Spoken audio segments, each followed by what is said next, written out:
제가 이제 미국에 잠깐 가면서 제가 미국은 뭐 대중교통이 거의 발달이 되어 있지 않습니다. 그래서 대부분 이동할 때 차를 가지고 이동을 합니다. 그래서 제가 이제 그 차를 많이 운전해야 되니까 내비게이션, 그러니까 핸드폰 거치대가 필요하고, 또 이제 핸드폰 거치대만 필요한 것이 아니라 핸드폰을 계속해서 내비게이션을 켜고 이렇게 움직이게 되면 또 필요한 게 뭐냐면 이제 충전기가 필요해요. 그래서 차량용 충전기, 줄, 그다음에 차량용 거치대, 제가 가지고 있는 한국에서 쓰고 있는 것들을 다 잘 싸가지고 제가 미국을 갔습니다. 참 어리석었다는 생각을 했습니다. 왜냐하니까 사실 제가 몰고 있는 차가 2001년형 SM5입니다. 2001년형이거든요. 그래서 전 몰랐어요. 가서 이제 차를 렌트를 해가지고 빌려가지고 차를 모는데, 이제 차량 핸드폰 거치대를 이렇게 설치하려고 보니까 그게 아니더라고요. 블루투스로 연결하면 이만한 액정 화면에 다 떠요. 심지어 차량용 충전기가 없어도 무선으로 충전되는 것들이 다 요즘에는 차에 설치되어 있다라고 하는 사실을 그때 알게 되었습니다. 미국 가서 알았어요. 예. 그래서 참 제가 무슨 생각을 했냐면, 이게 내가 가지고 있는 그 생각의 틀, 내가 경험하고 있는 그 경험의 틀 안에서만 우리가 생각하는구나. 그 이상을 넘어서 어떤 것들이 있는지 우리는 상상하지 못하고 또 깨닫지 못하는구나 하는 생각을 하게 되었습니다. 저희가 항상 중요하게 생각하는 것이 우리의 생각의 틀을 뛰어넘는 거예요. 하나님의 역사하심은 우리의 생각의 틀을 항상 뛰어넘으시는 분이십니다. 믿으십니까? 하나님이 어떻게 우리 가운데 일하실지 우리는 우리의 생각의 틀 안에 하나님을 가둬놓고 살아가기를 원합니다. 그러나 하나님은 우리의 생각을 뛰어넘는 분이세요. 우리가 우리의 틀 속에 갇혀서 하나님을 가두지 않기를 소원합니다. 저와 같이 어리석게 미국까지 그걸 바리바리 싸들고 가는 그런 어리석음을 저지르지 않기를 소원합니다. 우리가 계속해서 하나님이 어떤 분이신지, 하나님의 지금 말씀하시는 것은 무엇인지 우리의 생각의 틀을 뛰어넘어서 우리가 항상 생각할 수 있었으면 좋겠습니다. 특별히 오늘 말씀을 요나서를 보면서 우리는 우리가 가지고 있는 생각의 틀 안에 갇혀 있을 때가 참 많이 있어요. 우리가 당연히 알고 있는 말씀이라고 생각하기 때문에 우리는 이 말씀을 바라볼 때 우리의 틀 안에서 계속해서 바라보려고 합니다. 그러나 오늘 저와 함께 이 요나서를 보면서 정말 하나님이 이 땅 가운데 우리 가운데 원하시는 것은 무엇인지를 찾아가는 귀한 시간이 되기를 간절히 소원합니다. 네. 자, 그러면 요나서 오늘은 조금 첫 시간이기 때문에 요나서 개론적인 부분들을 조금 살펴보고 넘어가고자 합니다. 파워포인트 한번 띄워 주십시오. 네. 좀 잘 안 보이실지도 모르겠는데 이 요나서는 누가 적었을까요? 누가 적었을까요? 요나서는 원저자는 하나님이시죠. 누구를 통해서 적었어요? 요나를 통해서 적었습니다. 요나를 통해서 적었다라고 하는 그 근거가 어디인가? 요나서 1장 1절을 보게 되면 여호와의 말씀이 요나에게 임하니라라고 되어 있습니다. 그리고 4장 9절을 보게 되면 내가 성내어 죽기까지 할지라도 옳으니이다라고 지금 이야기하고 있는 내가라고 하는 사람이 누구냐면 바로 요나입니다. 뿐만 아니라 신약을 보게 되면 예수님께서 요나의 표적을 이야기를 하십니다. 그러면서 요나가 밤낮 사흘 동안 큰 물고기 뱃속에 있었던 것 같이 인자도 밤낮 사흘 동안 땅속에 있어야 할 것이다 라고 말씀을 해 주셨습니다. 그러기에 이 요나서를 기록한 사람은 바로 요나라고 하는 것을 우리는 성경을 통해서 알 수 있습니다. 뿐만 아니라 외적인 증거도 있는데요, 그것은 다른 것이 아니라 유대인들이 가지고 있는 탈무드, 또 역사책인 요세푸스의 책, 그 다음에 중간사 문헌을 보게 되면 이 모든 것이 요나가 이 기록을 했다라고 하는 것을 뒷받침하고 있습니다.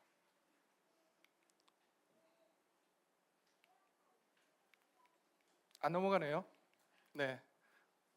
자, 두 번째, 그러면 언제 적혀졌을까요? 요나서가 언제 적혀진 책일까? 우리가 살펴보면 열왕기하 14장 25절 보게 되면 이렇게 되어 있습니다. 이스라엘 하나님 여호와께서 그의 종 가드 헤벨 아미떼의 아들 선지자 요나를 통하여 하신 말씀과 같이 여로보암이 이스라엘 영토를 회복하되 하맛 어귀에서부터 아라바 바다까지 하였으니라고 되어 있습니다. 이것을 놓고 볼 때 우리는 요나 선지자가 언제 활동했는지 알 수 있습니다. 언제 활동했냐면 바로 여로보암 2세라고 하는 그 왕이 통치하던 시기에 이 요나 선지자가 활동했음을 우리는 알 수 있습니다.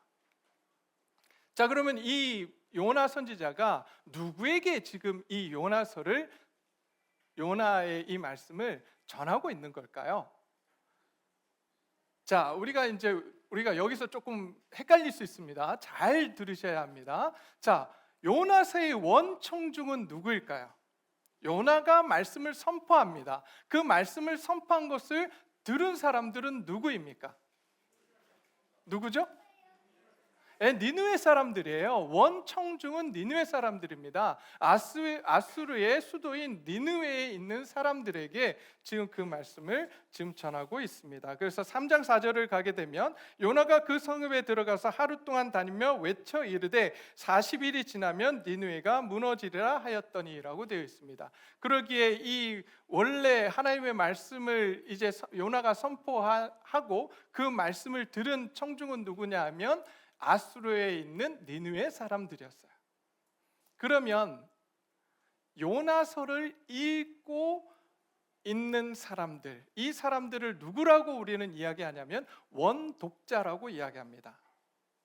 요나서를 처음 받아서 요나서가 적혀지고 기록되어지고 그 요나서를 읽게 되는 사람들, 그 말씀을 듣게 되는 사람들을 우리는 원독자라고 이야기합니다. 그럼 원독자는 도대체 누구였을까요? 여러분, 이 요나서를 니네 사람들을 위해서 기록한 것은 아닙니다. 하나님의 말씀을 듣게 하게, 요나를 통해서 하나님의 말씀을 듣게 한 것은 사실이지만 이 요나서를 기록해 하신 하나님은 니느웨 사람들을 위해서 요나서를 기록한 게 아니라는 거예요. 그럼 누구를 위해서 기록했을까요? 요나서를? 이스라엘 사람들이에요. 이스라엘 사람들을 위해서 이 말씀을 기록해 주었습니다. 그럼 어떤 시기에 살던 사람들인가? 아까도 말씀을 드렸지만 여로보암 2세 때에 북왕국 이스라엘 사람들과 남왕국 유다 사람들에게 이 말씀을 지금 전해주고 있는 거예요. 자, 그 다음에 우리가 요나서를 쭉 이해하기 위해서 지도를 좀 이해할 필요가 있는데요. 여러분, 그 이스라엘이 어디 있냐면 저 예루살렘 보이시나요? 예루살렘 보이시죠? 저 예루살렘 있는 쪽이 유다 지역이고 그 위쪽이 바로 북왕국 이스라엘입니다. 그런데 지금 니느웨라고 하는 여러분 그 위쪽으로 가면 아수르라고 보이시죠? 아수르가 있고 그 옆을 밑으로 가게 되면 바벨론이라고 하는 나라가 또 등장을 합니다. 그리고 그 옆에 메데라고 되어 있는데 여기는 앞으로 이제 어떤 나라가 발생을 하게 되냐면 페르시아라고 하는 나라가 거기서부터 생기게 됩니다. 자, 그래서 아수르라고 하는 그 나라가 보이실 거고요. 그 아수르의 수도가 어디냐 하면 지금 저쪽에 아수르 바로 옆에 보이는 니느웨라고 하는 도시였습니다. 그러니까 예루살렘으로부터 지금 이스라엘로부터 지금 니느웨까지 대략 750km 이상이 되는 엄청난 거리예요. 멀리 있었던 그러한 곳이었습니다. 그곳에서부터 지금 니느웨 아수르는 그럼 어느 지역을 다스렸느냐? 바로 여기 보이는 지도에 나오는 거의 모든 지역을 다 다스렸던, 통치했던, 다 점령했던 그러한 굉장한 강국이 바로 아수르였습니다. 심지어 애굽이라고 하는 이집트라고 하는 나라조차도 이 아수르의 속국이 되어 있었던 그러한 상황이었습니다. 자, 그러면 이 아수르는 어떤 정책을 폈는가? 여러분 잘 보시면 잘 보이실지는 모르겠지만 그림들을 자세히 보시면 좀 잔인해요. 그죠? 좀 잔인한 이런 공포 정치를 펼쳤던 나라가 어느 나라냐면 바로 이 아시리아예요. 아시리아. 굉장히 사람들을 공포로 몰아넣고 사람들을 죽이기도 하고 그 정복한 지역에 있던 사람들을 다른 민족에게 보내고 다른 민족을 이주시키고 혼합 정책을 썼던 그러한 나라가 바로 아시리아라고 하는 나라입니다. 아수르. 근데 이 아수르가 이제 누구에게도 이제 영향력을 미쳤냐면 바로 이스라엘도 침공을 해서 이스라엘 사람들을 굉장히 힘들게 했던, 그것도 한 차례 침공하는 것이 아니라 여러 차례 침공을 통해서 굉장히 이스라엘 사람들을 어렵게 만들었던 그러한 나라였습니다. 자, 그 당시 정치적인 상황, 이스라엘의 정치적인 상황이 어땠는가? 오늘 잠깐 북왕국만 살펴보면요, 여로보암 2세 때였는데요. 여러분, 여로보암 2세는 우리는 기억해야 합니다. 여로보암 2세, 이 왕은 꼭 기억하셔야 됩니다. 여로보암 2세.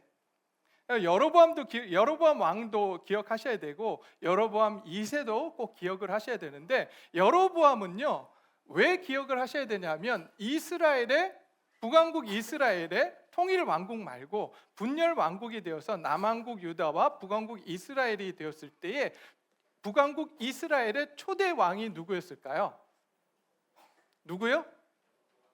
여로보암이에요. 여로보암. 그래서 이 여로보암이 이제 하나님께서 허락하셔서 북왕국을 다스리게 되는데, 그 북왕국을 다스릴 때 하나님 말씀대로 다스리지 못하고 자기가 원하는 대로, 심지어 사람들의 마음을 빼앗길까 해서 우상을 세우고 단을 세웠던, 예루살렘으로 가지 못하게 그렇게 제단을 세웠던 사람이 바로 여로보암이었고, 그래서 모든 악의 근원을 여로보암이라고, 모든 악하였더라라고 하면서 그 비교하는 대상이 누구였냐면 바로 여로보암이었습니다. 여로보암 왕이었어요. 자, 그러면 똑같은 이름을 가진 이 여로보암 2세는요 한참 뒤에 나온 사람이었는데, 이 사람은 어떤 사람이었냐면 그도 역시 하나님 말씀대로 살아가지 못하고 세상을 따라서 자기가 원하는 대로 악을 행하며 살아갔던 사람이었습니다. 그런데 하나님께서 왜 여로보암 2세를 우리가 기억해야 되냐면요, 하나님께서 그토록 악했지만 여로보암 2세 때 어떠한 은혜를 베푸시냐면, 솔로몬 때 그 영토, 솔로몬 당시에 이스라엘 그 통일 왕국이었던 이스라엘이 영토를 엄청나게 많이 갖고 있었어요. 다윗 이후로 솔로몬 때 영토가 하나님께서 아브라함에게 약속하셨던 그 영토, 그만큼의 영토를 거의 다 가지고 있었던 때가 바로 솔로몬 때였습니다. 솔로몬 왕 때였습니다. 그런데 이 여로보암 2세 때 통일 왕국이 끝나고 나라가 나누어지면서 그 땅들을 많이 빼앗겼어요. 근데 이제 여로보암 2세 때 하나님의 은혜 가운데 그 모든 영토를, 솔로몬 때 가졌던 영토를 회복했던 왕이 바로 여로보암 2세였습니다. 다시 이야기하면 정치적으로, 군사적으로, 경제적으로 굉장히 부흥했던 시대가 언제라고 이야기하는 거냐면 여로보암 2세 때라고 하는 거예요. 그래서 세계 역사를 보게 되면 여로보암 2세의 이름이 굉장히 많이 나옵니다. 고대 근동의 다른 나라들의 역사를 보면 다른 왕들의 이름은 등장하지 않지만 이 여로보암 2세의 이름은 많이 등장하는 사람입니다. 근데 재밌습니다. 성경은 여로보암 2세에 대해서 얼마나 기록하고 있을까요? 세상 역사가 이 여로보암 2세에 대해서 참 많이 기록하고 그 사람의 이름이 많이 등장을 합니다. 그런데 성경은 이 여로보암 2세에 대해서 얼마만큼 기록해 두었을까요? 여러분 열왕기서를 찾아보시면 알겠지만 불과 7절에 불과합니다. 여러분, 우리는 이걸 통해서 뭘 생각해야 되냐면 하나님의 시각과 세상의 시각이 다르다라고 하는 사실을 우리는 깨달아야 됩니다. 하나님의 눈으로 보는 그 업적과 세상 가치관으로 평가하는 그것이 다르다는 거예요. 세상적으로 보면 이 여로보암 2세는 굉장한 왕이었습니다. 영토도 회복했고 군사적으로 뛰어났고 경제적으로도 이 활성화시켰고 정치적으로 안정화시켰던 그 왕이 바로 여로보암 2세였습니다. 그렇기 때문에 칭송을 받아 마땅한데 하나님은 그를 기록하실 때 단 7절밖에 기록하지 않아요. 그리고 그의 평가는 악했다라고 평가를 하고 있습니다. 우리가 생각할 때 굉장히 경제적으로 군사적으로 또 정치적으로 안정화시켰던 왕이라고 한다면 굉장히 훌륭한 왕 아닙니까? 그렇잖아요. 그러면 성경에서도 많이 기록을 해야 될 것 같은데 그렇게 기록하지 않는다는 거예요. 하나님은 정치적으로 군사적으로 뛰어나고 경제적으로 굉장히 부흥케 하는 그러한 것을 원하는 게 아닙니다. 하나님의 시각은 어디 있냐면 하나님을 온전히 의지하지 하느냐 의지하지 않느냐라고 하는 거예요.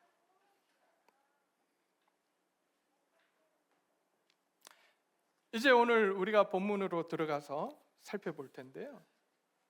이 요나서의 많은 부분 속에서 문제가 되는 게 뭐냐면 하나님의 시각을, 하나님의 얼굴을 벗어나는 거예요. 하나님만을 온전히 바라봐야 할 이스라엘이, 유다가, 이스라엘 백성들이, 아니 선지자가 하나님의 얼굴을 피합니다. 하나님을 더 이상 바라보지 않고 하나님을 의지하지 않아요. 그때 하나님이 슬퍼하시고 하나님이 그들을 향해서 다시 돌아오라고 지금 말씀하시는 것이 바로 오늘 요나서의 핵심 주제이기도 합니다. 자, 오늘 본문을 함께 보시겠습니다. 오늘 본문을 보게 되면 이렇게 되어 있습니다. 오늘 본문을 보니까 여호와의 말씀이 아미떼의 아들 요나에게 임했다라고 합니다. 여러분, 요나라고 하는 선지자에 대해서, 요나에 대해서, 인물에 대해서 우리가 한번 생각을 해보면 요나는 어떤 사람입니까? 첫 번째, 직업이 뭐죠? 요나의 직업, 선지자였어요. 자, 그러면 요나의 아버지의 이름은 무엇이었습니까? 네, 아미떼예요. 여기 나오잖아요. 아미떼의 아들이 요나라고 되어 있으니까. 자, 그럼 그의 고향은 어디일까요? 오늘 본문에는 나오지 않지만 가드 헤벨이라고 하는 곳이라고 열왕기에서 보게 되면 나와 있습니다.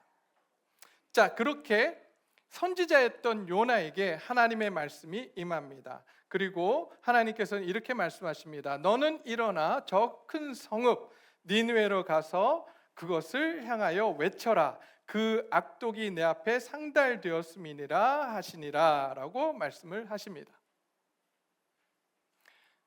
자, 요나에게 하나님의 말씀이 전달되었습니다. 이제 니느웨로 가서 하나님의 말씀을 선포하러 갑니다. 그런데 3절을 보게 되니까 그러나 요나가 여호와의 얼굴을 피하려고 일어나 다시스로 도망하려 하여 욥바로 내려갔다라고 말씀해 주고 있습니다. 왜 도망갈까요?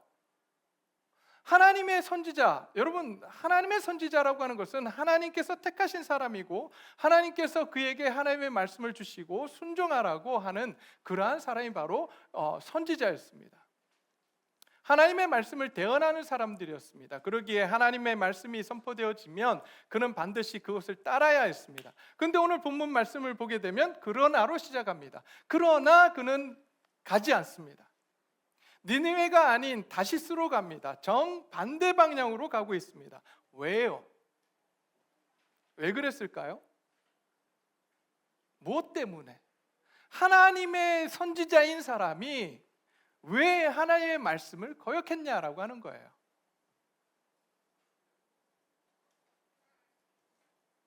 아까도 이야기했지만 여러분, 정치적인 거예요. 뭐냐 하면 지금 이런 거하고 똑같습니다. 우리가 그 일제 강점기 시절에 하나님께서 저희에게 말씀하시는 거죠. 일본에 가서 일본의 그 악독이 너무 가득 찼다. 가서 말씀을 선포해라라고 하는 겁니다. 여러분, 요나는 알고 있었습니다. 말씀을 선포하면, 그 말씀이 선포되어지면 그들이 만약에 회개라도 한다면 용서받을까요? 안 받을까요? 용서를 받아요. 다시 이야기하면 일본에 가서 말씀을 선포하면 그들이 회개하면 어떻게 되는 거예요? 그들이 용서받는 거예요. 그런데 나는 여기 계신 분들 말고 저는 만약에 일본 강점기 시절에 제가 살았다면 일본이 멸망하기를 간절히 원했을 거예요. 우리를 그렇게 못 살게 구는 그 일본이 어서 망하기를 원하는 것이 제 마음이지 않겠습니까? 요나도 마찬가지였어요. 그 당시에 이스라엘을 가장 괴롭혔던 나라가 어느 나라였냐면 바로 아수르였어요. 그 아수르의 수도가 어디였냐면 니느웨였습니다. 악독이 가득 찼다. 그래서 이제 내가 그를 멸망시키겠다라고 한다면 요나의 마음이 어땠을까요? 하나님, 멸망시키지 마십시오라고 간구할까요? 아니면 하나님, 멸망시키십시오라고 할까요? 당연히 하나님, 결정 잘하셨습니다. 멸망시키셔야 됩니다. 이러지 않겠어요? 그런데 요나의 마음속에 지금 거기 가서 선포하라고 하시는 그 말씀 속에는 어떤 하나님의 마음이 깔려 있는지 알고 있었어요. 그게 뭐냐면 내가 그들을 용서하기를 원한다라고 하는 거예요. 그것을 안 요나는 니느웨를 가지 않고 이제 정반대 방향인 다시스로 향하게 됩니다. 저와 여러분들은 어떻게 하시겠습니까? 만약 저희가 요나라고 한다면 어떤 선택을 하시겠습니까? 하나님의 말씀을 따라서 니느웨로 가시겠습니까? 아니면 정반대 방향인 다시스로 가시겠습니까? 네. 여기 계신 우리 성도님들은 너무 착해서 믿음이 너무 좋아서 아마 모두 다 니느웨 가서 말씀을 선포하실 줄 믿습니다. 아멘 한 분 하셨어요? 저는 좀 사람이 못돼서 멸망하는 걸 내 눈으로, 저 요나하고 비슷한 것 같아요. 제 눈으로 꼭 보고 싶어요.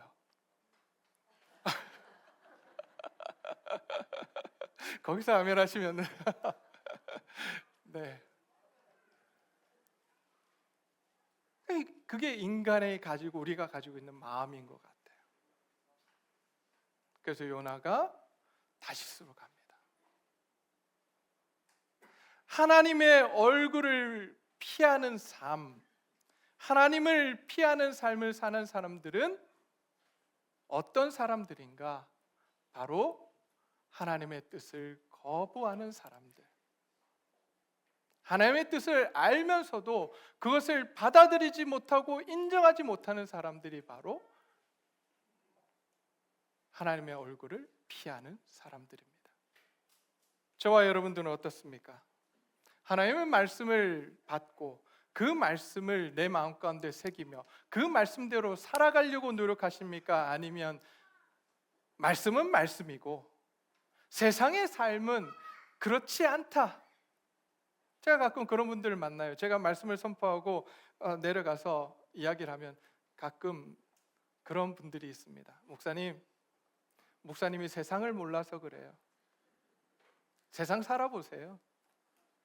목사님처럼 그렇게 살면 못 살아요. 망해요. 다 망해요. 네, 맞습니다. 그분의 말씀이 옳은지 모르겠어요.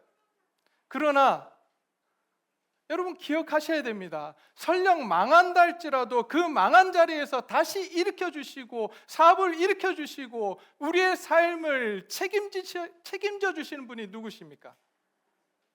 하나님이신 줄 믿으십니까? 그렇다면 그 말씀대로 우리는 순종하며 살아야 합니다. 설령 그 선택이 내가 보기에 망하는 선택이라 할지라도 우리는 그 길을 가야 하는 사람들인 것입니다.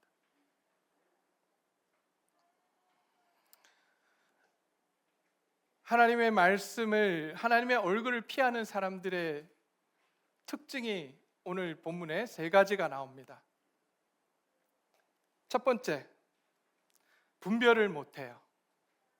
오늘 본문을 보게 되면 이렇게 되어 있습니다. 다시스로 도망하려 하여 욥바로 내려갔더니 마침 다시스로 가는 배를 만난지라. 뭐라고요? 어떻게 만났다고요? 마침 만났어요. 여러분, 이렇게 모든 일이 순적하게 이루어질 때 우리는 어떻게 생각합니까? 내가 하는 일들이, 또 내가 계획한 것들이 순적하게 이루어지고 또 예상치 않았던 그러한 것들이 나에게 주어질 때 우리는 그 모든 것들을 어떻게 생각하죠? 하나님의 뜻이다. 그래서 그 하나님께서 나에게 주신 것이라고 우리는 항상 믿고 살아갑니다. 저와 여러분만이 아니라 오늘 성경에 나오는 믿음의 조상이었던 아브라함, 여러분 아브라함 아시죠? 아브라함 아십니까? 네, 아브라함도 똑같았어요. 여러분 창세기 16장을 가게 되면 아브라함이 그의 사라의 여종 하갈과 잠자리를 같이 하게 됩니다. 근데 여러분 거기에 너무나도 이상한 사건이 일어납니다. 뭐냐 하면 지금까지 75세, 85세가 되기까지 사라가 한 번도 다른 여자를 허락한 적이 없었어요. 그런데 사라가 85세가 되던 아브라함에게 자기의 여종을 데려다 줍니다. 그리고 이 여종을 통해서 하나님의 약속의 아들을 얻자라고 합니다. 한 번도 그런 적이 없어요. 그런데 또 바로 직전에 어떤 일이 있었냐면 하나님께서 나타나셔서 동물을 반으로 쪼개놓고 생명의 언약을 아브라함과 하셨어요. 그 놀라운 사건이 있은 바로 직후에 말도 안 되는 사건, 사라가, 그의 아내 사라가 하갈을 주는 거예요. 여러분, 이런 사건이 펼쳐지면 우리는 그것을 어떻게 해석을 합니까? 하나님의 뜻입니까? 아닙니까? 남자분들은 다 하나님의 뜻이라고 하시고 우리 아내분들은 절대 아니라고 하실 거고, 우리는 보통 이런 사건을 만나게 되면 당연히 하나님께서 주신 기회이고 하나님의 뜻이라고 생각합니다. 이때 우리가 해야 될 게 있습니다. 뭘 해야 할까요? 분별해야 합니다. 어떻게 해요? 이게 하나님의 뜻인지 아닌지 어떻게 분별합니까? 기도해야 합니다. 하나님께 나아가서 물어야 해요. 근데 아브라함이 묻지 않습니다. 아브라함도 남자였는지라 덥석 하갈을 받습니다. 여러분, 오늘 본문에서도 요나가 다시스로 가기로 결정하고 도망하려고 하는데 마침 그곳에 어떤 배가 있어요? 타시스로 가는 배가 있는 거예요. 이건 마치 누가 준비한 것 같아요? 하나님이 준비한 것 같은 거예요. 그러니 덥석 거기에 오릅니다. 분별하지 않습니다. 기도하지 않습니다. 하나님의 낯을 피하는 사람들의 특징이 그거예요. 기도하지 않아요. 여기 계신 저와 여러분들은 하나님의 얼굴을 구하는 분들인 줄 믿습니다. 그래서 매일의 삶 속에서 기도하는 줄 믿습니다. 아멘. 여기서 아멘 하셔야 되는 찬스였어요. 다시 한번 할게요. 여기 계신 분들은 모두가 다 하나님의 얼굴을 구하고 그러기 위해서 매일같이 기도하는 분들인 줄 믿습니다. 특별히 우리 아까도 말씀을 드렸지만 우리 집사님들, 우리 직분을 맡고 계신 분들은 기도해야 합니다. 특별히 예배 전에 예배위원들, 우리 헌금위원들, 안내위원 하시는 분들, 예배 가운데 직분을 맡고 계신 분들은, 순서를 맡고 계신 분들은 와서 기도해야 돼요. 기도로 준비해야 합니다.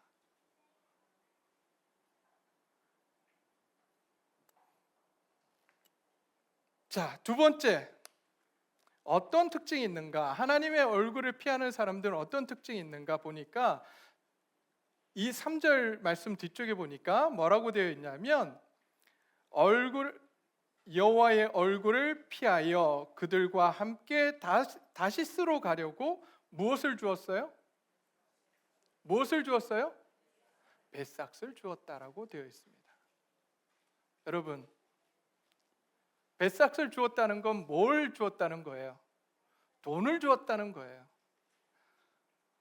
많은 사람들이 자기 자신의 삶에 중요한 것에 우리의 시간과 우리의 물질을 투자합니다. 그렇지 않습니까?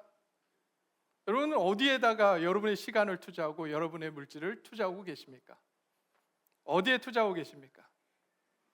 내가 중요하다고 생각하는 것에 투자하지 않습니까? 오늘 요나도 그랬습니다. 요나도 자기가 가지고 있는 뱃삭, 자기가 가지고 있는 돈을 어디다 투자했냐면 하나님의 낯을 피하는 곳에, 세상 사람 하나님을 피하는 곳에 그것을 투자하고 돈을 투자했습니다. 다시 이야기하면, 오늘날 우리의 삶으로 이야기하면 하나님 나라를 위해서 쓰는 것이 아니라 내 욕망과 내 욕심과 나를 위해서 물질을 사용했다라고 하는 것입니다. 저와 여러분들은 어디에 우리의 물질을, 우리의 시간을, 우리의 재능을 사용하고 계십니까? 하나님을 위해서 사용하고 계십니까? 아니면 정말 나를 위해서, 세상을 위해서 사용하고 계십니까? 여기 계신 저와 여러분 모두가 하나님을 위해서, 하나님의 나라와 하나님의 의를 위해서 우리의 시간과 물질과 우리의 재능을 사용하는 저와 여러분들이 되시기를 간절히 소원합니다. 마지막으로 하나님의 뜻, 하나님의 얼굴을 피하는 사람의 특징이 뭐냐? 오늘 본문을 보게 되니까 그들과 함께라고 되어 있습니다. 뭐라고요? 그들과 함께. 여기서 그들이 누굴까요? 이방인들이에요. 뱃사공들이에요. 그들과 함께 다시스로 가려고 그 배에 올랐다라고 합니다. 여러분, 하나님의 사람들은 하나님의 사람들과 함께 해야 합니다. 다시 이야기하면, 여러분, 제가 좀 정리를 할게요. 여기 좀 오해의 여지가 있기 때문에 다시 한번 제가 정리를 좀 하겠습니다. 여러분, 그리스도인들은 어디서 살아가야 합니까? 그리스도인이라면 어디서 살아가야 되죠? 어디서 살아야 됩니까? 교회에서 살아야 됩니까? 아니잖아요. 어디서 살아야 되죠? 세상 가운데 살아가야 합니다. 우리는 항상 세상 가운데 살아가는 사람들입니다.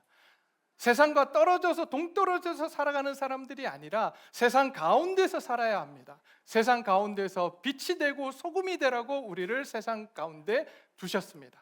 믿으십니까? 근데 자꾸 교회만 몰리면 안 돼요. 그래서 우리는 어디서 살아야 되냐면 세상 가운데서 우리의 삶을 살아내야 합니다. 그런데 어떤 삶을 살아야 됩니까? 세상 사람들처럼 살아야 됩니까? 아니면 그리스도인답게 살아야 됩니까?